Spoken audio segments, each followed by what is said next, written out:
Hello மக்களே, இன்றைக்கி நாம் வெஜிடபிள் குருமா, அதாவது சப்பாத்தி, நார்மலான ரைஸ்க்கு, ஃப்ரைட் ரைஸ், இது எல்லாத்துக்குமே இந்த குருமா நல்லாயிருக்கும். பிரியாணி கூட நல்லாயிருக்கும். ஸோ இதுக்கு என்னென்ன காய்கறி ஃபஸ்ட்டுன்னு பார்த்துடலாம். ஃபஸ்ட் காலிஃப்ளவர், முட்டைகோஸ், அப்புறம் பெரிய வெங்காயம், 2 பெரிய வெங்காயம், சின்ன சைஸ் பெரிய வெங்காயமாக எடுத்துக்கோங்க. அப்புறம் உருளைக்கிழங்கு, ஒரு 3 உருளைக்கிழங்கு எடுத்துக்கோங்க. கேரட், 2 கேரட் எடுத்துக்கோங்க. பட்டர் பீன்ஸ் ஒரு கைப்பிடி அளவு ஃபுல்லாக எடுத்துக்கோங்க. அப்புறம் அன்னாச்சி பூ 1 இல்லை 2 எடுத்துக்கலாம். சோம்பு ஒரு டீஸ்பூன்.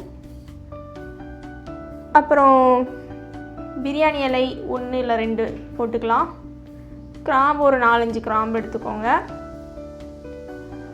அப்புறம் ஒரு பட்டை எடுத்துக்கோங்க. பச்சை மிளகா இனிஷியலாக 2 பச்சை மிளகா போடுங்க. காரம் பார்த்துட்டு அப்புறம் கூட ஆட் பண்ணிக்கலாம். இதில் கடுகு உளுந்து தாளிக்க எடுத்துக்கோங்க. கருவேப்பிலை ஒரு ஸ்டெம், கொத்தமல்லி கொஞ்சம் கடைசியில் தூவி விட எடுத்துக்கோங்க. இப்போது காலிஃப்ளவரை நல்லா மஞ்சள் பொடி போட்டு பாயில் பண்ணி கட் பண்ணி பாயில் பண்ணி எடுத்துக்கோங்க. அப்புறம் உருளைக்கிழங்கு இந்த ஷேப்பில் கட் பண்ணிக்கோங்க. அப்புறம் பெரிய வெங்காயம், கேரட், முட்டைகோஸ் எவ்வளோ நம்ம மற்ற அளவு எடுக்கிறோமோ அதுக்கு ஏற்ற மாதிரி எடுத்துக்கோங்க. பட்டர் பீன்ஸ் சொன்ன மாதிரி ஒரு கைப்பிடி அளவு எடுத்துக்கோங்க. அதே மாதிரி காலிஃப்ளவரும் கேபேஜ் எவ்வளோ எடுக்கிறீங்களோ அந்த அளவு எடுத்துக்கோங்க. தக்காளி கட் பண்ணி வச்சுக்கோங்க. இப்போ கடாயை சூடு பண்ணி அப்புறம் சமையல் எண்ணெய் ஆட் பண்ணிக்கலாம்.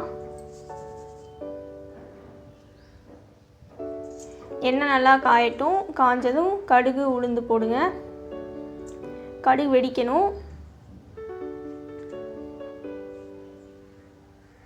கடுகு நல்லா வெடித்ததுக்கப்புறம்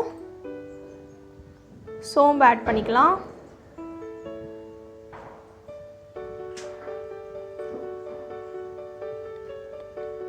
ஏன்னா எப்பயுமே தாளிக்கிறப்ப கடுகு வெடித்தாதான் அந்த டேஸ்ட் நல்லா வரும். அதனால் அவசரப்பட்டு மற்ற இன்க்ரீடியன்ட்ஸ் ஆட் பண்ணிடாதீங்க. ஃபஸ்ட் கடுகு வெடிக்கட்டும். அப்புறம் சோம்பு ஆட் பண்ணிக்கோங்க.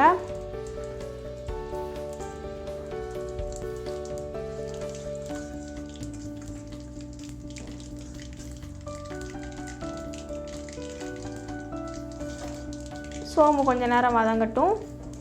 அப்புறம் வாசனை ஜாமான்கள் சொன்ன ஜாமான்கள் எல்லாமே ஆட் பண்ணிக்கோங்க. பட்டை, கிராம்பு எல்லாம். அப்புறம் பெரிய வெங்காயம் பொடிசாக நறுக்கி வச்ச பெரிய வெங்காயத்தை ஆட் பண்ணிக்கோங்க.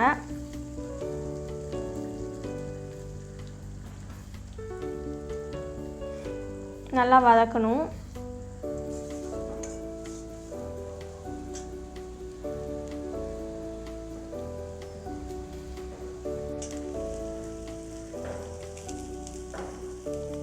அதுக்கப்புறம் கருவேப்பிலை, நான் முன்னாடி வீடியோவில் சொல்லியிருப்பேன், கருவேப்பிலை தாளிக்கிறப்ப ஆட் பண்ணிங்க ஸ்டார்டிங்லேயே அப்படின்னா ரொம்ப தெரிக்கும் எண்ணெய். ஸோ அதனால் வெங்காயம் போடுற டைமில் கருவேப்பிலை போட்டுக்கலாம். அப்போ பச்சை மிளகாவையும் 2ஆக கட் பண்ணி போட்டுக்கலாம்.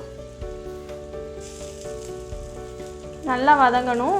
நல்லா வதங்கினதுக்கப்புறம் தக்காளி கட் பண்ணி வச்ச ஒரு 2 தக்காளி போதும். பெருசாக இருந்தால் 1 கூட போதும். சின்னதாக இருந்தால் 2 போட்டுக்கோங்க. நல்லா வதங்கட்டும்.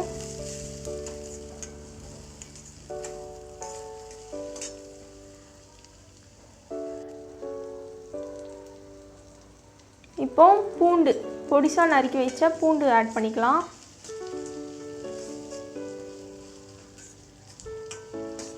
நீங்கள் இதுக்கு இஞ்சி ஆட் பண்ணுறதுனால ஆட் பண்ணிக்கலாம். நான் ஆட் பண்ணல, பூண்டு மட்டும் போட்டிருக்கேன். இப்போ மற்ற காய்கறிகள் எல்லாமே ஆட் பண்ணிக்கோங்க. இந்த காய்கறிகள் வீட்டில் எனக்கு என்ன இருந்துச்சோ அதுதான் நான் ஆட் பண்ணியிருக்கேன். உங்களுக்கு பட்டாணி, பீன்ஸ் இது இருந்தால் இதுவும் ஆட் பண்ணிக்கலாம். ஸோ வீட்டில் சப்ஜிக்கு தேவையான காய்கறிகள் என்னவோ அதெல்லாம் நம்ம ஆட் பண்ணிக்கலாம். பட்டாணி, பீன்ஸ் போட்டிருந்தா இன்னும் அந்த ஆல்ரெடி கேரட், ஒயிட்டுக்கு பொட்டேட்டோலாம் இருக்குது. கூட அந்த க்ரீன் ஃப்ளேவருக்கு அது வந்திருந்தால் நல்லா இருந்திருக்கும் இன்னும். ஸோ வீட்டில் அது அவைலபிளாக இல்லை, வாங்க மறந்துட்டேன். ஸோ அதனால் இதெல்லாம் போட்டு ஆட் பண்ணியிருக்கேன்.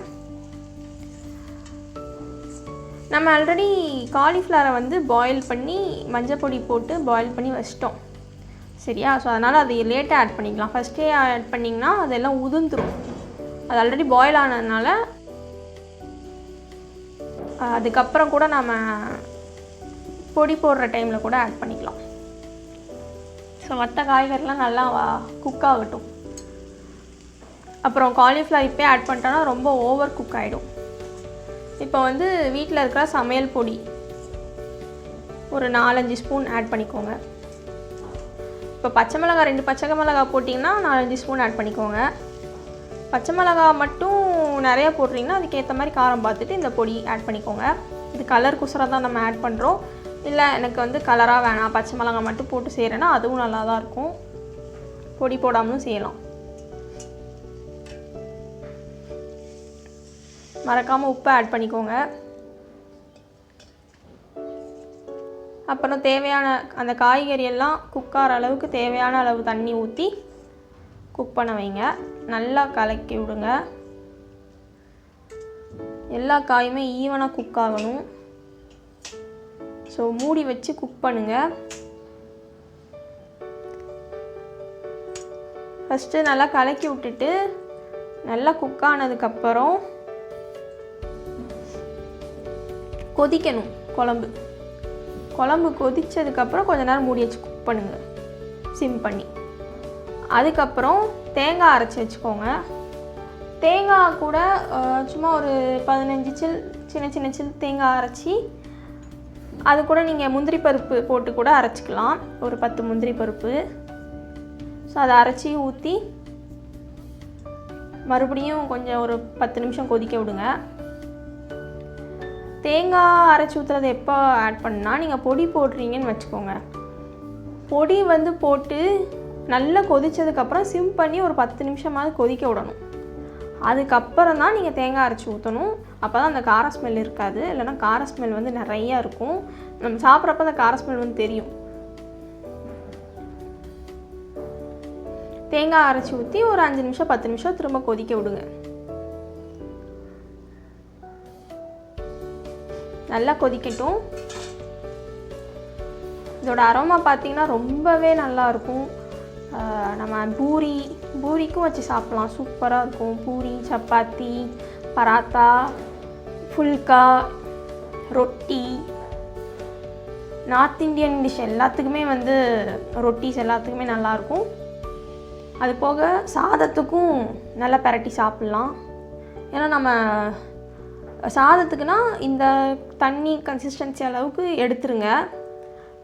சப்பாத்திங்கிறப்ப இன்னும் கொஞ்சம் நல்லா சிம் பண்ணி குக் பண்ண விட்டு ஓரளவு கெட்டியான கன்சிஸ்டன்சியில் எடுத்திங்கன்னா சப்பாத்திக்கு தொட்டுக்கலாம்.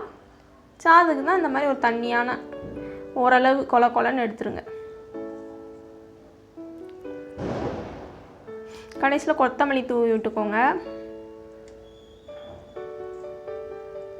நல்லா கலந்து விடுங்க. ஸோ எல்லா காய்கறியும் நல்லா குக் ஆயிடுச்சு. அவ்வளோதான் ஃப்ரெண்ட்ஸ், நம்ம ரெடி பண்ணிட்டோம்.